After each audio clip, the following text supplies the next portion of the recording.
welcome everybody. This is going to be the workforce augmentation breakout session. Before we get started, I wanted to just give a big thank you to our breakout room sponsor, KDM. In this session, we'll explore how automation can be a workforce solution for your hiring, onboarding needs, from beginning to end of process. And to guide us in the discussion today will be our Associate Director of Workforce, Dr. Matthew Bry. Thank you, Selena. Good afternoon, everyone. Welcome to our session. I gotta say it was a very interactive session, so not to put any, challenges on you guys. Just saying. So with us today we have Terry Cook from AIM HR Solutions. She's the Senior Vice President of Employer Services. We also have Susan Camacho from Gemline. She's the Vice President of Human Resources. Charlie Anastos from Harmonic Drive. He's the Vice President of Operational Excellence. And then Liz DeMedeiros from Davico Manufacturing. She's Manager of Finance and Administration for our panel today. So we're going to work through some questions. We didn't even get close to all the questions. They were happy, but we're gonna, instead of holding questions to the end where you have questions after something they've said, ask, right? We want to keep it really interactive, all right? And answer those questions for you, and anything you can't get to, you have our email to get you those answers. So what is workforce augmentation? Really, to keep it simple, workforce augmentation is based on the concept of integrating human workers with augmented technologies within the work environments. By using various methods, companies are slowly using AI in automation to create a more streamlined process and more efficient workforce. Who here has an iPhone? Should be almost everyone in the room, right? Charlie, you have one? I do. Okay. The flip phone. Right? It's a start. Believe it or not, that's a start. And the generation now, right, the younger generation that's coming through, that's all they're on, right? Social media, that's augmenting workforce. What can you do to integrate that within your companies? All right, and we're gonna really look at different approaches to making it work and making it be effective. And from zero cost to cost, right?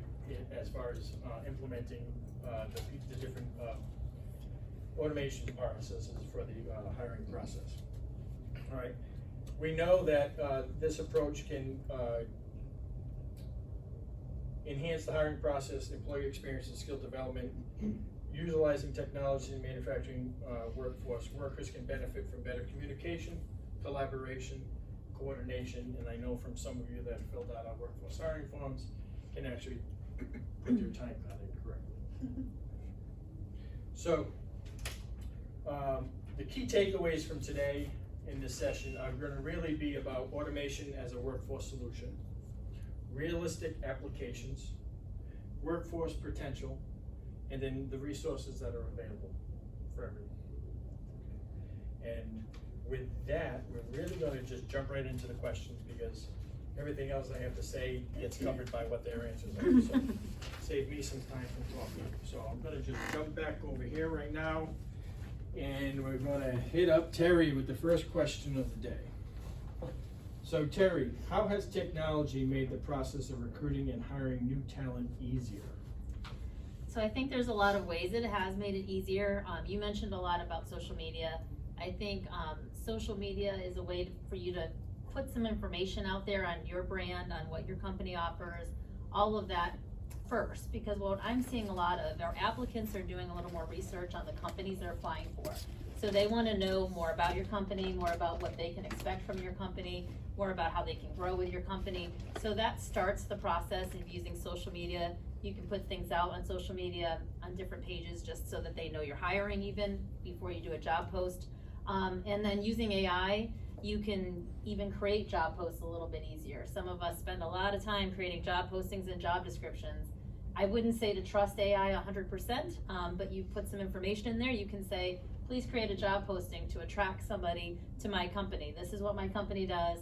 This is what they can expect. Here's what we're looking for. And it's a great starting point. It takes hours probably away from all of us trying to do things in between. So I think that part is always a big help. And utilizing some of the job posting boards, job posting systems, they can also help you when you're doing job posts. They can help you automate responses. You can ask questions about different pieces of experience that you're requiring, and that way they're filling the information out. You're getting more information than having to do a full resume search. So that helps as well. And just really communication with people, that's going to be a big piece. So if you can automate a response saying we've received your resume, at least they know that you hear them and that you know they're out there. So those are just a few that I know other people will be building upon, so. All right, Charlie, can you describe what automation consists of in developing a training program that allows the worker to learn at their own pace, and what resources are available to support the training? No.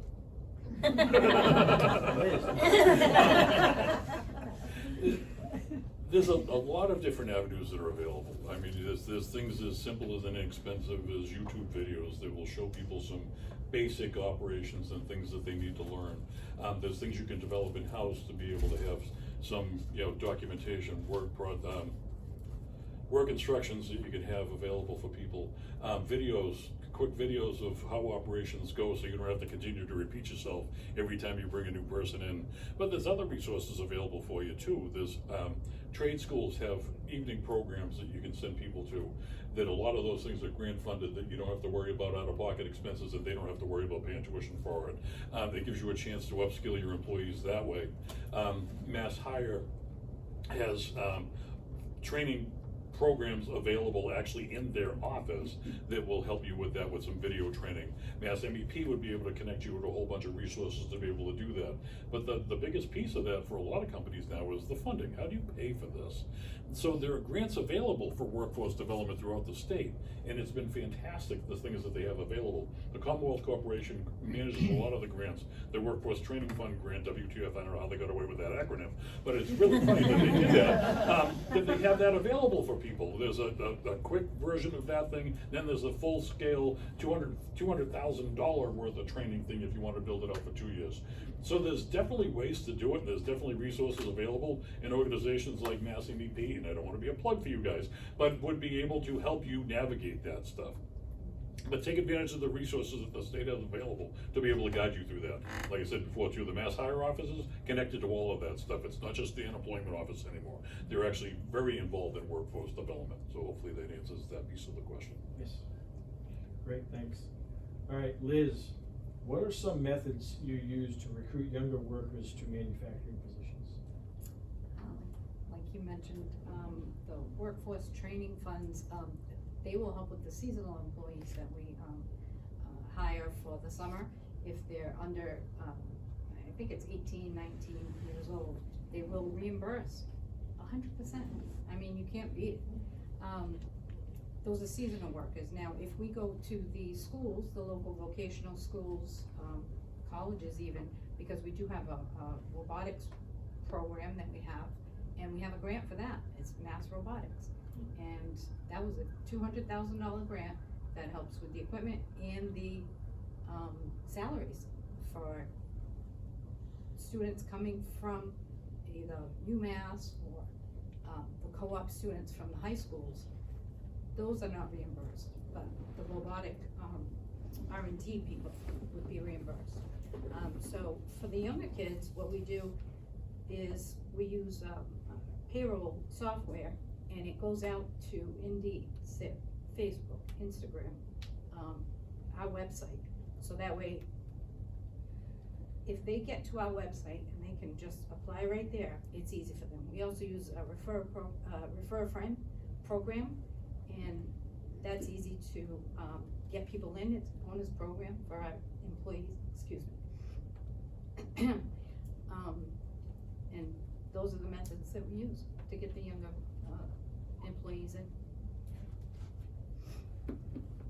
All right, Susan, how can AI help managers be diverse and inclusionary with the hiring process and still get the right talent? So AI is AI, right? That's all we hear about these days. And there's different ways that we can use it. We're gonna caution you from the very beginning, it should not make your hiring decisions. Okay, so please Do not let it do that. Because there's a lot of pluses with AI, but there's certainly an opportunity for us as human beings to still make that right decision. But it really just starts actually with your job description. So as Terry was saying, you can pop it in there and really talk a little bit about who your company is, what is your culture like, making sure you get that into your job description front. So a lot of times we put that at the bottom, put it right up there. We put ours right at the beginning. Let people know who we are. If you support inclusion, we happen to. We make sure that that's known right in front and center, so that people have a full understanding of that. The other way though that you can actually use it is when you start looking at different resumes, and if you want to start doing comparisons, you want to get a better understanding from a summary perspective, take out all the personal information on in the resume, but you can take that rest of that resume and pop it into ChatGPT and ask for a summary. And it's going to do that for you from an experience level, an educational level, and it'll give you those top, 5 or 7 things that you might need to know about that person. And again, it takes everything else out of it, and it just is giving you the facts, which is what we want to do when we're trying to make decisions, not necessarily based on DEI, but more from an inclusion and just looking and evaluating the person as who they are. So lots of different ways you can use ChatGPT. Again, please make sure from a protection of people's personal information, you don't want to put that in there. But it is a great tool for us to use as far as summary and getting better understanding of different candidates.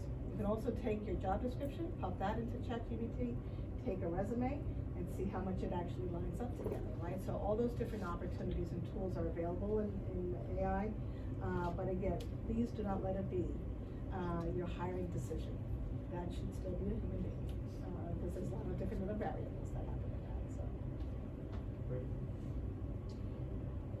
Terry, discuss how even small to medium-sized manufacturers in Massachusetts can integrate automation cost effectively. Sure, so there are some free ways for people at, Calendly has a free version, has a paid version, but a free version. So if you're trying to schedule multiple interviews, instead of going back and forth with candidates or waiting because you don't have time to go through your calendar, you just give them the Calendly link, let the candidate schedule something for you. Again, that's something that's free.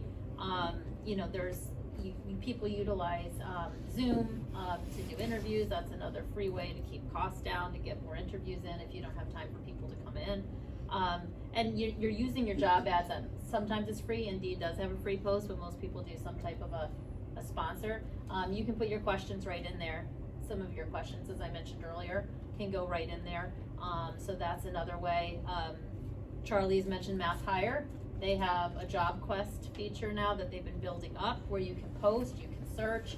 You can even do your own job fairs. They have job fairs where they bring multiple companies in, but you can hold your own job fair remotely and just schedule a date and time and have people either go in person or remote to do that, and at least gets the word out. So some of those pieces I would say are probably quick pieces that I can think of that we've utilized, but as everybody's mentioned, communication is really important with people, and speed of communication. You're only having their attention very briefly. So if they feel like you're not responsive, they're going to move on, and that's not going to help your company find people. So. Susan, can you address the common concerns of cost, implementation challenges, outreach, and return on investment? So we always like to do things for free, right? And we've tried to incorporate some of that into what we do at Gemline. So we have a very varied workforce as far as different volumes during the year means that we have to have a temporary workforce. We utilized temporary agencies for many, many years until we realized that our agency was getting their referrals from our workforce. So I'm thinking, okay, well, we've got something going on here.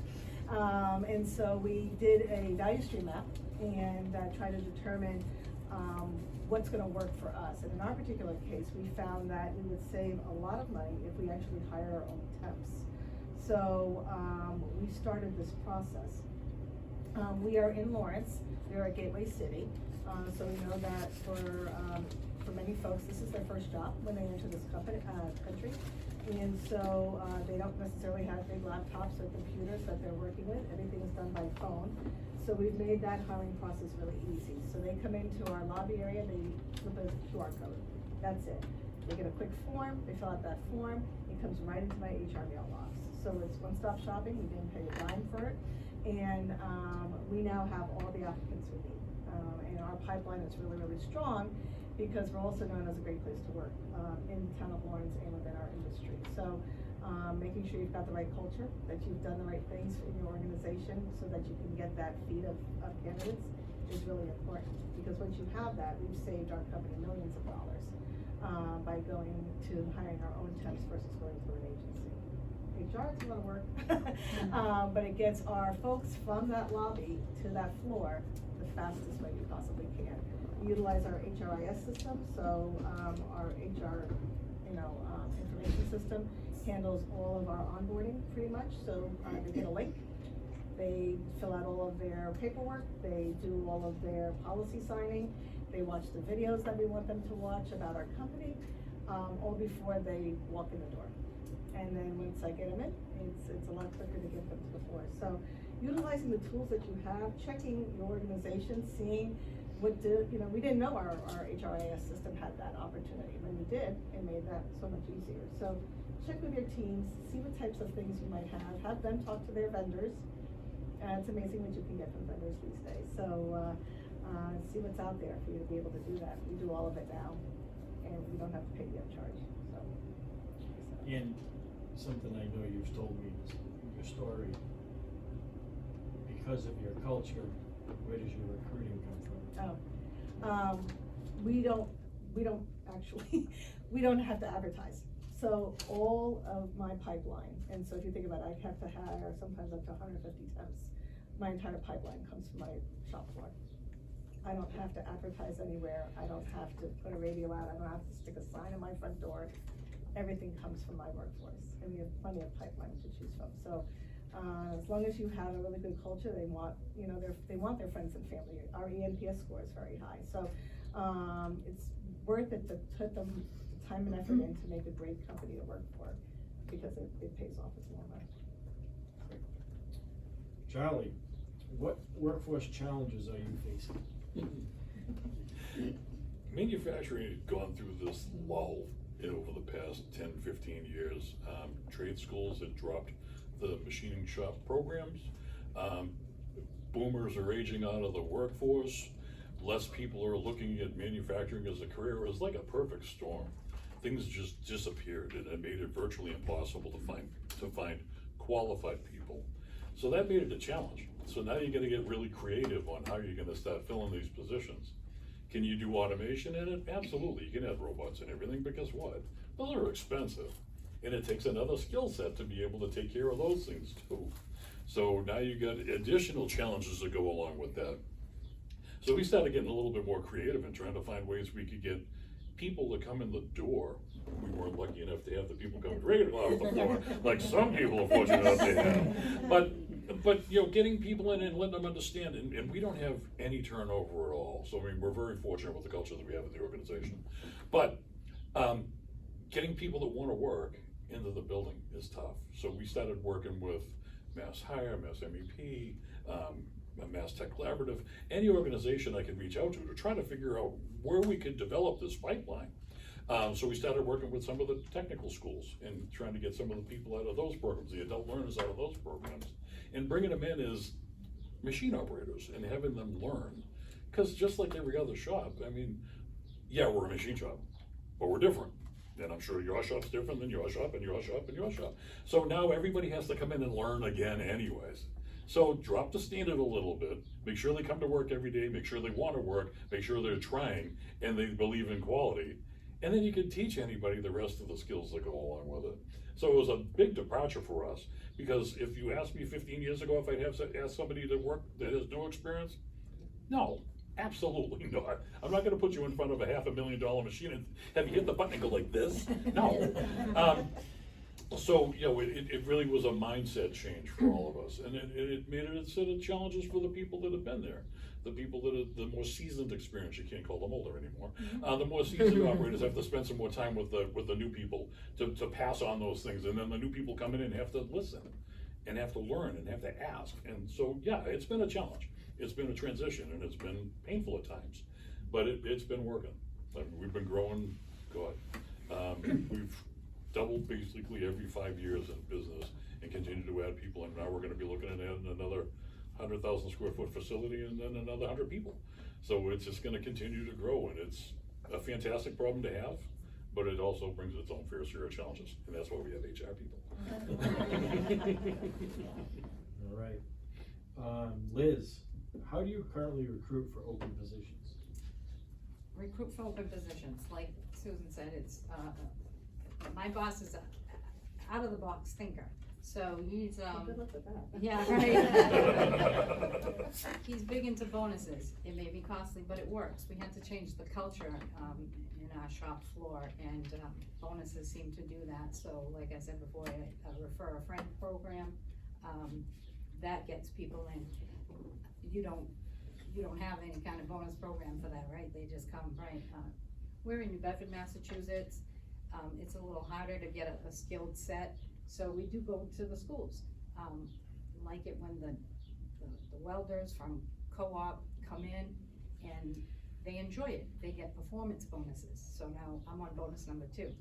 Bonus number 3 is an attendance bonus. So word gets around, and the young kids love that. They're like, oh, there's something for me to strive for, and I can get a little bit extra in my pay. So that's a big thing. We also, like Charlie said, we use the workforce training grant, safety grants. Every grant there is out there, I've tapped into, and we've hit them all. We've even used the workforce training grant for a second chance opportunity for people who have been incarcerated and they're released. We will give them a second chance, and they reimburse you for that. There's a grant for that. Susan, what platforms do you use to provide on-site training? I think there's a variety of them. We actually do a lot of our own videos. So, take out your phone. It's amazing, and we really, we'll stand in front of the machine or start working through it that way. We do a lot of our standard work, as I mentioned, so we are pulling in, again, a lot of people who are coming to this country for the first time. So we've actually made sure that all of our standard work and everything is done in English and in Spanish. And ChatGPT, wonderful for that, by the way. But really utilizing, those types of platforms. Again, we've talked about how our HRIS system, which happens to be ADP, has an opportunity for me to unfold videos from the very beginning. So they're seeing a lot on quality, on our culture, things of that nature right out of the gate. But I'm also a big believer in being the person who can share information face to face. I think nothing's going to replace that. And so really encourage you that if you can find either the possible funding to get a trainer on your staff, or incorporate that as a possible leverage for people to want to do more in your organization. People love to share information, like Charlie said. Those tenured folks, they want to impart their knowledge to somebody else. So, maybe you give them a little bit more and help them to be that platform for you to have those new folks learn and train accordingly. But there's a lot of different ways for us to do it these days than what we used to do it. And I think that just taking advantage of things that we know are going to be important, especially if they're younger. They're going to want to do that video type of thing. Again, we use QR codes throughout our entire facility for everything from a video that we might want to have them see about our culture or something of that nature, or even a work course. Everything is done by QR code, and just makes it easy. They can click it and it's on their phone immediately. So, and it's free. We like free. Great. Terry, have you considered automation to address issues with hiring or to improve the hiring process? And what barriers have you seen in that same process? Sure. I think we've talked a lot about it. You can use the automation, you can use AI to help you all different parts of the beginning part, as far as creating your job posting, your job descriptions, even creating interview questions. We talk a lot about trying to figure out who's qualified and so forth. So I think all of those things are really important to try to incorporate. When it comes through systems, really evaluating people, I think you still need a person. I think sometimes people can find out more information by talking versus just pulling words out of a resume or out of an application. So I think it's important to keep the people part in there. And I think some of the risks that can happen when you don't is that you find people that you may have missed inadvertently because the system's only looking for a special word that they may not have utilized in their resume, but they really have the right skill. And I think that's why it's important to really kind of go into that a little further. What happens with a lot of times with AI, we've read about some recent cases that are out there. AI thinks it learns from us. So when you tell AI you're looking for certain skill sets and it's looking through your applications and it sees that you are actually coming up with all male candidates that you're reaching out to, AI can inadvertently think that that's what the candidate you want is. And it can screen out anybody else that's not male, if female candidates or people of different backgrounds. And that's the risk you're taking because AI just learns from us. We are not telling AI to discriminate. Nobody would be doing that, and not telling AI to avoid certain people, but it's learning. Its algorithms are being developed as we're going. So that would be the risk of really just trying to, as Susan said and Liz, really trusting AI to just make your final hiring decision. It's a great tool. It's a great way to save some time to do some summaries, get some interview questions, get your job postings, but really having that personal interaction and engagement is what people want. A lot of people get turned off by feeling like they're getting an auto rejection 3 seconds after they sent in their application. It's good to get communication, but when it's quick like that, they know that nobody's actually physically looked at their applications. Can I piggyback Please. on that one for a second?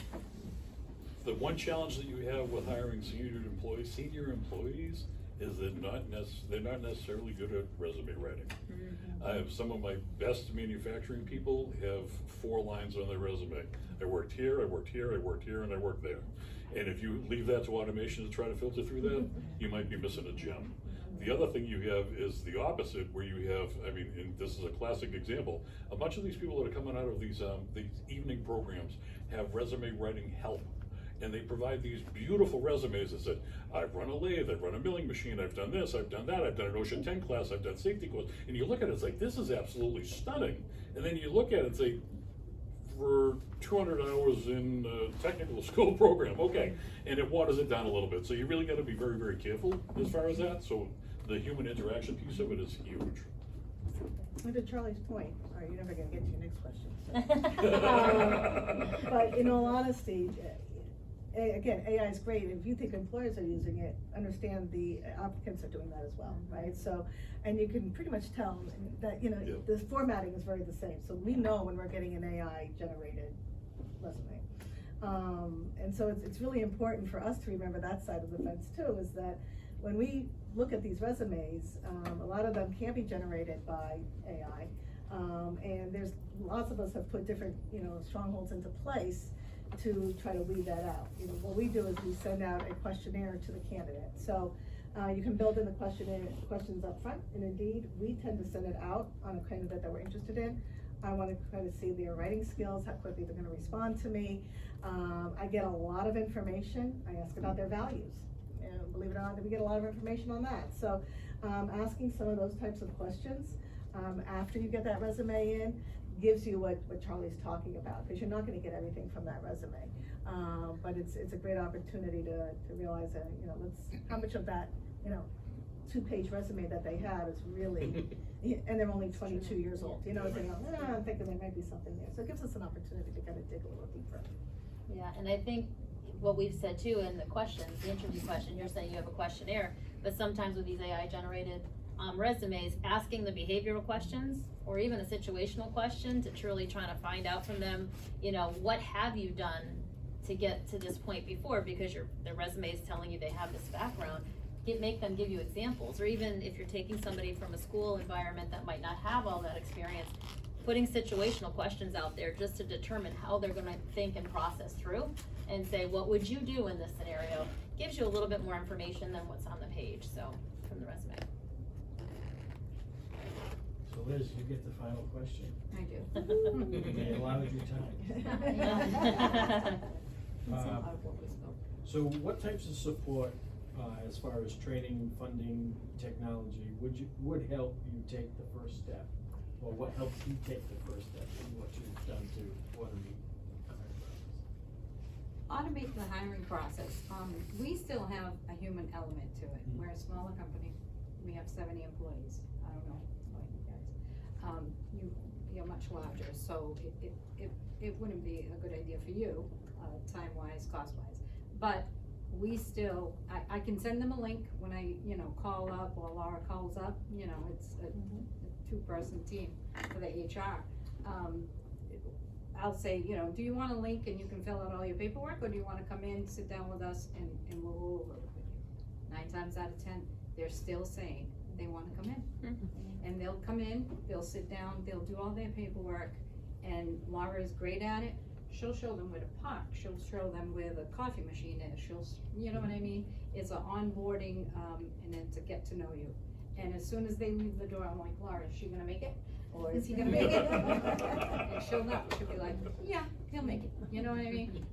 So there's that human element that's getting lost. I guess in a bigger company, so we're small still, under 100, so we're still able to do that, We're just getting into the AI, we're putting everything in ChatGPT, and, but I'm using it more for the managers, if they have questions on our handbook, or if they have questions on, so I can call Terry less on my game line. You know what I mean? It's gonna replace, you know what I mean? It's going to replace. Somebody told me it could pass the bar, so it's just gonna get better and better. So, everything that we have, we're gonna put on AI, in the onboarding, but I think that personal touch, when they first walk in the door is important. Great. And the onboarding is so important. I can't even begin to tell you how important that part of it is. So I don't know what your onboardings look like. Ours are actually individualized by the person and the department they're going into, and could be anywhere from 2 to 4 weeks. It's a lot, because we take the opportunity to introduce them to people. Yeah. To here are the different departments you're going to be working with. Take the time to do a really good onboarding. If you lose your people within 90 to 120, 180 days, we're not taking the time. And those early terminations, you put a lot of work into recruiting people, if they're leaving within that first year, there's something missing there. Take the time to do a really good onboarding. It makes all the difference in the world. It does. They come and see you. They do. They're like, hi. They like you. Yeah, exactly. Who wants to come see HR? Right. That might be a stretch. I know. They like us because we do payroll. All right, before we open it up to questions, since nobody jumped in and asked questions in the middle, the other group did about 10, but just saying. Just do a little bit of recap. Again, we know, as been constantly talked about, AI isn't the full answer, all right? The human element is still a major factor in this, but combining the two efforts saves you time, saves you some money. Just in payroll, for whether you can do other things, right? You can call Terry and ask Terry questions, versus being too busy to be able to call and ask Terry questions, right? By implementing just some simple tasks, right? Simple applications. It can make all the difference in the world. And don't be afraid to try it. You may like it, and you may want to continue to do more. But definitely reach out if you have any questions. If I don't have the answers, I will definitely get you connected to anyone here or anybody else that could answer those questions for you as part of the process. Everyone here has started and done a little, and some have gone well into AI to help the process, right? But again, the human element's the biggest piece. Shameless plug for Mass MEP. Workforce team is right here, me and Selena. We hold a lot of training programs with different cohorts throughout the state, all right? And we have entry-level candidates coming through. We're starting a mid-level training program as well. We work with veterans, we work with women, we work with behind-the-wall training, we work with individuals 18 to 24-year-olds that don't want to go into college, they want to go into a career in manufacturing, so we're working with them. We have a lot of community partners across the state. Reach out, you have a job opening, send them to us. We'll take them. If we don't have anybody from those cohorts, we'll send them out to mass hires. We'll send them out to some of the different community partners that we have know have talent, that have the transferable skills that could just jump right into the job, right? We'll do that, no cost. Just send me an email. Actually, send them to Selena. She likes emails. But we have those options. Again, it's no cost training to you, the employer, no cost to the consumers or the trainees, all right? We're putting them through. We also have a pre-apprenticeship program that we're running, all right? Our first cohort's going off in July, so there's that opportunity as well. And we're looking to continue to build more and more training programs statewide where, but we have 140, 150 candidates this year that we put through training. All right, and they're coming out with 3 industry recognized credentials. So, want to know more? So I'm going to pass this out. Also, on the back, there's a QR code, so we get digitized. It's a QR code for our workforce hiring form. All right, what we've done, we've created all of our training programs from this information that you, the employers, are giving us. We didn't just say, oh, we should have OSHA 10 in there, or OSHA 30. You told us you wanted to see that, all right? So it takes about 8 to 10 minutes to do if you're uninterrupted. So get AI so you're not interrupted anymore, right? But it really gives a lot of great information for us. You tell us you're looking for ISO, we're gonna put ISO in, and that's what we've done. We've created our trainings based on your information. We're teaching you soft skills. We're teaching career readiness. We're teaching entry-level computer skills in some of our programs as well. We're also using ESOL training as well, to meet that need, right? To make sure they understand what's happening in their language, right? So then they could be hired and have a better understanding.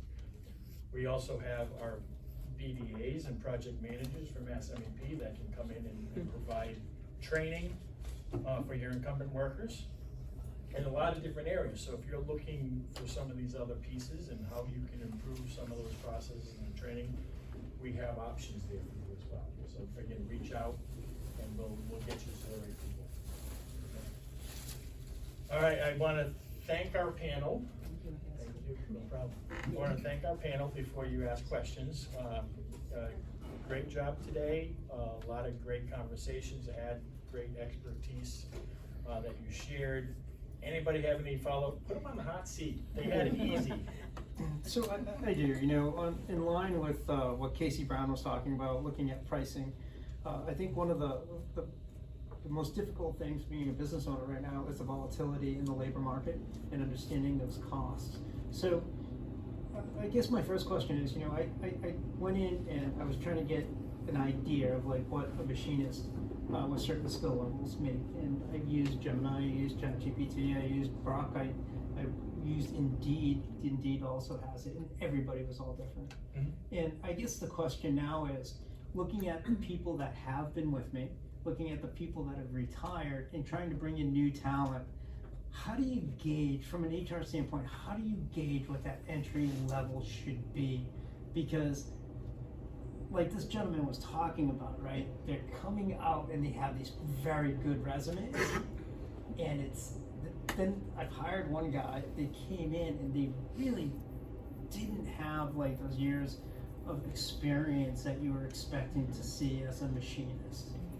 And I guess that is the most difficult thing that I'm having, is understanding the volatility and the hourly rate in the labor market, where I can find better information about that. Is there like a census that the United States or even the Massachusetts government produces based on what an hourly machinist might make?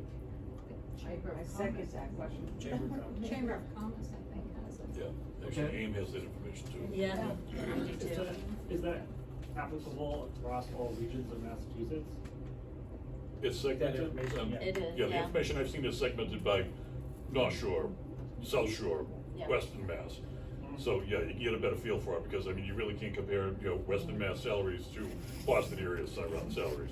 So it's staggered and definitely goes up that way. Mass.gov also has Yep. that information on the economic Yep. development. And Mass Hire can help you with that also. Mass Hire. Well, you Also can hire on, somebody. right, also online, you can go to onetonline.org. And you can go, it gives you, again, great information for job descriptions, it gives you salaries, not only in Massachusetts, but you can look countrywide as far as what those salary ranges can be. So then you can gauge what's gonna work.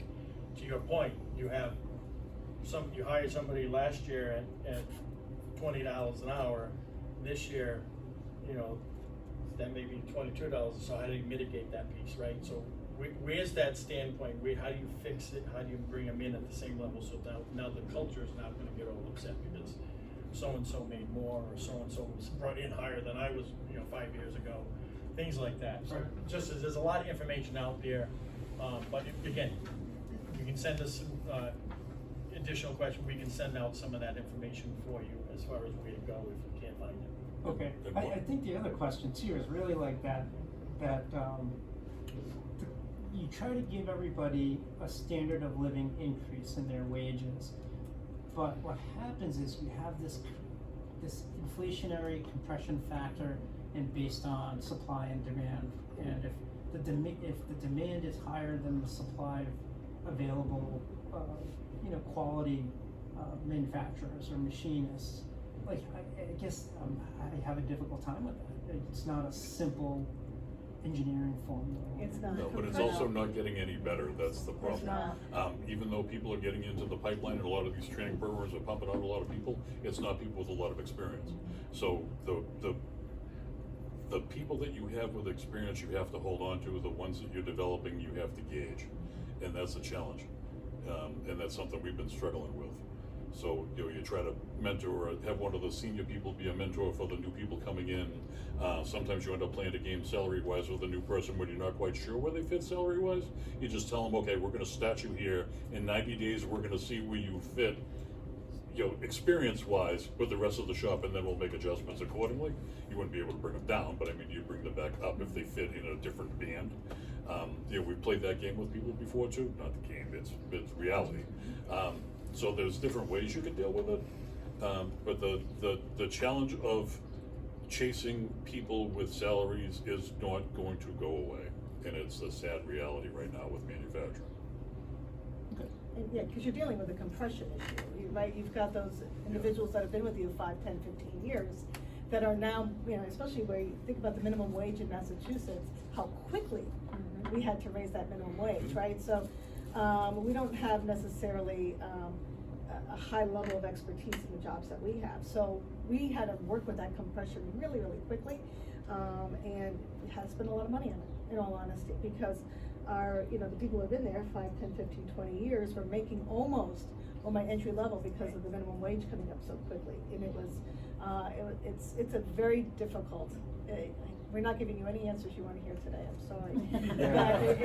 You feel that black cloud I coming know, over? right? It's hard to Potential. navigate. Right, and Yeah. that- but the idea for that the Charlie, potential now. right, but what Charlie just said is really, it's a huge factor. I said we hire a lot of temps, we do temp to perm. We start them at 1A rate as a temp. If they become a regular full-time employee, we will up that salary at that point in time. But we've seen them now for 3-6 months, right? We've been able to see what they can do. So going the route that Charlie was saying, after 90 days or after 120 days, you'll get a bump if we see what we need to, if we meet the expectations, is another way to do that. It's just difficult, just going back to what Casey Brown was talking about and demanding a certain price for your excellence. The thing is that if the market is so volatile, it's constantly changing, and you have a customer or customers that you really want to hold on to, it becomes really difficult when you have to go to a price increase. And if your price increase is over a certain percentage, they automatically have to go up for bid. It's just kind of in their whatever their job description is, they automatically have to go out a bid. And now you might lose a job that you've been doing for 6, 7, 8, 10 years. And I don't know. Yeah, it's hard, and you have the laws in the background as well. Pay equity, you've got pay transparency law in Massachusetts now that just came out. So you really have to be careful when you're looking at, people that are comparable experience making around the same money. You're having to have ranges now, because you're gonna have to post ranges starting in the end of October under the mass laws for pay transparency. So really just getting the market analysis, as you were talking about, and everybody here has been talking about, the ranges, the wage surveys that we work with, they do go by different parts of the state. As Charlie said, we do break it down by size of companies and industries, so not every industry, but it'll give some of the main industries. So those are things to really keep in mind. That's a new Massachusetts law? Pay transparency Yes. law, yeah.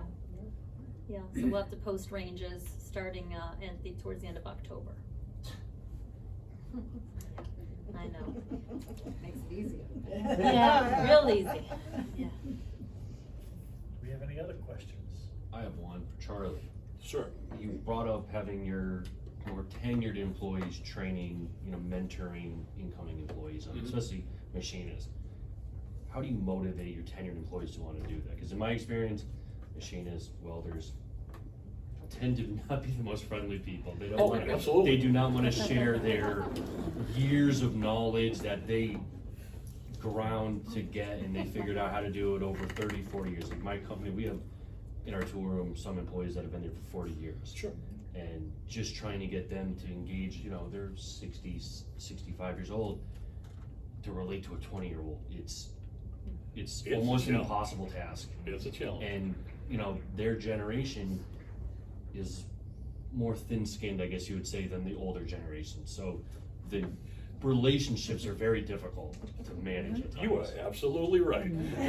There's a couple pieces that go along with it. There's first, you really gauge the personality of the more senior employee. Some people are more than willing to share stuff. Some people you don't want them to share stuff. Yeah. So you really gotta figure out which one you want involved in it. The other one is you also have to prepare the new person coming in. Because as you said, they're a little bit thin-skinned, they're not used to getting yelled at. So you got the old guy that wants to yell at somebody, sorry, HR people. That's the But thing. you have the more senior employee that would like to convey his information in a loud way, and then the kid that doesn't want to receive it. So I mean, you get the dynamic that you got to play with, and it's coaching and preparing everybody for it. So the more senior employee, you got to remind them that, hey, remember when you came into this field, you didn't know anything, and somebody brought you along under their wing, and they're like, oh yeah.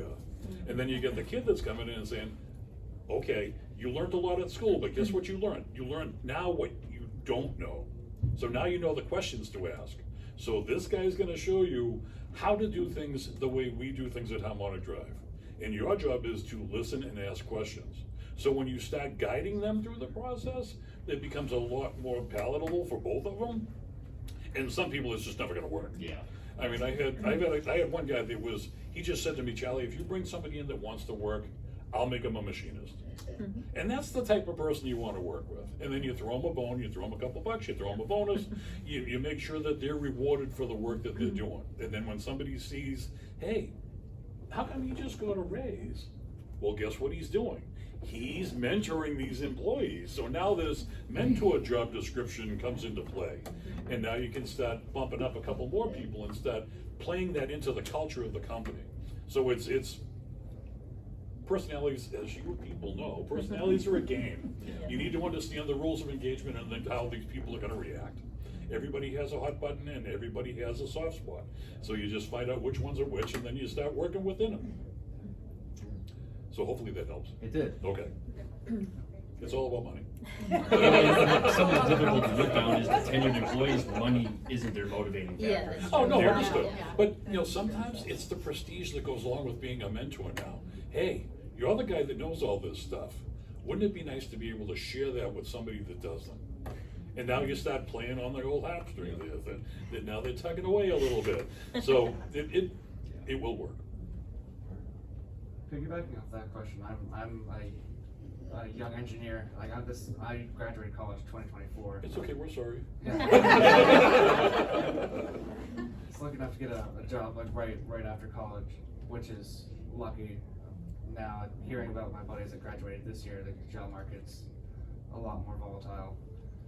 But I have a question off of his is, once the more seasoned employee trains the new person, but is it I know new engineers like myself talk to other young engineers you should talk to this person because they're easy to work with and teaching you this wealth of knowledge. I feel like that helps a lot to go down the line and kind of build a relationship with the operators, in my sense, the operators and like the machinists, and not just, and like, how much is the importance of an engineer being out on the floor learning from the operators versus sitting behind a computer screen just emailing? Like, how, It's everything. 100%. It is everything. Think about it when you go to work on your car and you do an oil change and you reach for the oil filter and somebody mounted it horizontally. There's liquid in it. Guess where it's gonna go? All over there. Wouldn't you like the engineer that designed that to think about that for a second and see, wow, I'm fighting gravity. Maybe I mount it vertically. So having the people on the floor is worth its weight in gold, and the respect you will gain by doing that, you will never be able to get by sitting there and coming up with a beautiful drawing on how this thing's supposed to look.